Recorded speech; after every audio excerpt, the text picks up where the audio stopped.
is up? It is Jessica Joelle back here again for another video. First things first, I finally got a mic, okay? I hate how ugly it is, but I am grateful that I finally have a freaking mic where I can be heard without shouting to the mountaintops. Let's just give me 2 snaps and a swirl for that, okay? Thank you. But anyway, back to the topic at hand. In today's video, I will be speaking about how pregnancy after infant loss was for me. So I unfortunately did experience infant loss. The medical term for it is a spontaneous miscarriage, if I'm not mistaken. It happened at about 23 weeks with my first pregnancy back in 2017. I had my earthly child who is here, Riley, little Miss Riley, back in 2019 in December, and I lost her sister at 23 weeks in December in 2017. So what happened in that pregnancy in 2017 was I experienced something called PROM. That is a abbreviation or acronym for premature rupture of membranes. If you get closer to the end of your pregnancy and nothing is happening, nothing is moving, your doctor will tell you, okay, so we're gonna rupture your membranes, or do a membrane sweep to start labor. So once your membranes are ruptured, then your cervix will start to shorten until it opens up, and that is when you are in quote unquote labor. And that is health class, folks. Let me stop. Mine's happened way too early, at 23 weeks. Unfortunately, she did not make it. I did have her. I gave birth to her, and she was alive. Well, basically 48 hours, basically 2 days. They decided it was best to take her off oxygen around the second night that she was alive. That is a very short version of what happened with my first pregnancy. Sad, I know, but that is what happened. But I am still grateful for having carried her and had that experience. And even though it was tragic, I'm grateful to be more strapped with information of some things that could go wrong in your pregnancy and things to take notice of, and when red flags are happening, how to notice them, and yeah, but that's the story for a whole nother day. So let's get into it.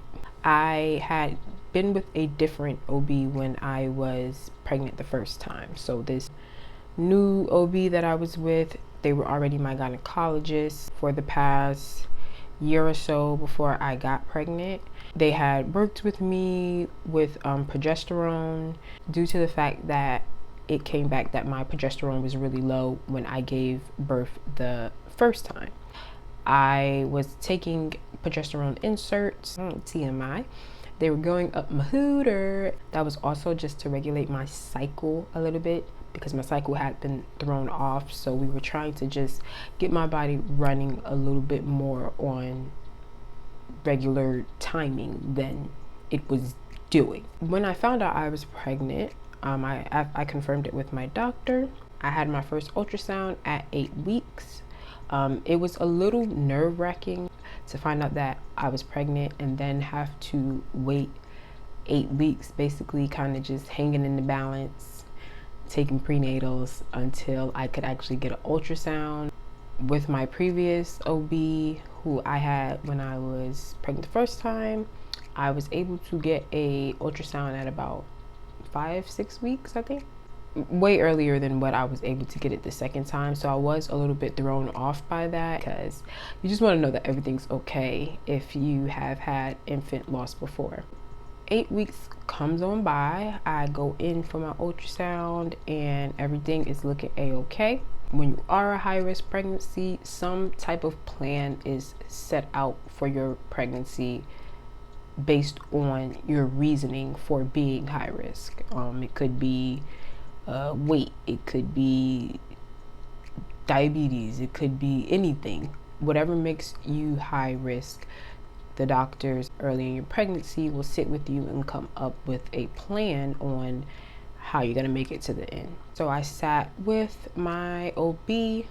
We had a meeting where she let me know that basically I would be seeing a specialist the entire time. That I would be basically seeing my specialist more than them. It was made clear to me that most of my plan for my pregnancy and how I was going to, make it through would be talked about with my specialist at that point. When I actually got to meet with my specialist, and we sat and had a talk about what was going to be the plan for my pregnancy, and we came to the conclusion that I would be taking a shot every Wednesday. It was a progesterone shot. So the pills that I had been taking for the previous year, I was now going to get those in a liquid form, a much stronger dosage that would come as like an auto injector pen, basically like an EpiPen, but with the progesterone in it, and I would inject myself with that every single Wednesday. And let me tell you, honey, it hurts, okay? It hurts to inject yourself in one area and have all of it just build up in that one area. It was not fun at all when she did it for me the first time in the office, because she just wanted to show me what I was going to be doing at home from that point on. I was like, who's doing this to themselves? Why would I willingly do this to myself? She was like, do you want your baby? So, touche, touche. Important part that I forgot, I didn't see my specialist until about 14 to 15 weeks. So between the ultrasound with my actual OB at week 8 and 14 to 15 weeks, I was just at home worrying crazy. But the only good thing about waiting that time period was that if I did make it to that point where I could see my specialist at 14 weeks, that means I was pretty much in the clear for the first trimester, and this actually being a pregnancy worth fighting for. Back to where we were. They ordered the shots, got them sent to my house, and those shots came like clockwork every 6 weeks. So that was the base plan for what was going to sustain my pregnancy until the end. More progesterone in your body will stop your body from being signaled to go into labor, because when you are pregnant, you are producing a lot of progesterone. Here comes my sugar test. I didn't really think much of it. I wasn't like dreading it. The liquid that everybody is saying is super duper nasty just was not nasty to me at all, and I just wasn't dreading it because I didn't think that anything was wrong. I got a call about a week later after I did my glucose test saying that I needed to come back in for a second test because the results of the first test show that I am gestational diabetic, and they have to confirm. I am just completely thrown off. I'm not gonna lie, it took me by a shock, because even though I was not eating the best my pregnancy, I was still just thrown off by the fact that I was gestational diabetic. Like, it was just, I was like, huh? What? Like, what do you mean? What are you talking about? I failed. I had never dealt with being diabetic at all, and my first pregnancy, up until the point where I lost my daughter, everything was A1. So needless to say, I went back, took the second test to confirm or deny my gestational diabetes, and it was confirmed that I was actually a gestational diabetic. So at that point, I went to my OB. So I went to my OB, and we came up with a basic diet plan, cut out sugars, cut out coffee, get diet sodas instead of regular sodas. I now had to check my sugar 3 times a day. Okay, so I did everything that I needed to do to keep my sugar down for the most part, though. I never really had like a spike in my sugar except for maybe like once or twice, and both those times it was kind of inexplainable because I did good for the rest of my pregnancy. A couple weeks later, I have a appointment with my specialist. This is after I found out that I was diabetic, and we do a ultrasound. Every time I went there, I did an ultrasound, like literally every single time. We were checking on baby, they were checking my cervix every single time. So I was seeing my baby a lot more often, which was like the only perk of going to a specialist every 2 weeks was seeing my daughter every 2 weeks. At this appointment, they found that one of her kidneys was a little bit bigger than the other. It was the right that was a little bit bigger than the left. It wasn't like super enlarged where they had to be extremely worried about it, but it was just not draining like the left was, and they would have liked it to be about the same size as the left. I did see what they were talking about on the ultrasound screen, and I just, was getting a little worried, but they did assure me that it does happen and that most of the time the problem corrects itself by the time baby is born. Everything is good to go. They just sometimes are stubborn while in utero and they don't fully drain the way that they should. Every appointment with my specialist up until my due date after that, the issue never corrected itself. So that was a very big worry for me, something I cried over as I got, towards the end of my pregnancy. I wanted it to correct itself while she was in utero. Fast forward a couple weeks more, I had another ultrasound, of course, and this time they found that there was too much fluid around baby. She was not intaking enough fluid, and that was leaving too much fluid around her. I do not remember the numbers of what was the correct amount that should be there and what was my actual amount, but I do remember that it was only above the recommended amount by like 3 or 4.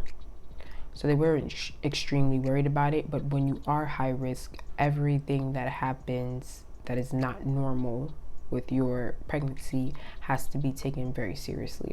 We had a meeting after that ultrasound that same exact day. He explained to me what it was called, and it is called Polyhydramnios. The natural first instinct, it could be nothing, okay? It could just be a fluke, it could just be happening, and it could go away. The flip side to it was these are early signs of Down syndrome, and it was another cause for it that I can't remember right now. The main thing I heard was kids who are born with Down syndrome normally have this condition when they are in utero, but we had not did the chromosome test that they recommend or whatever. I just was like, child, if something's wrong, I don't want to know. I can't do it. I can't even do it. I absolutely bawled tears in the car once me and my mom left. I mean, it was just hard. With all those things going on, I decided that, girl, what you gonna do but basically deal with it.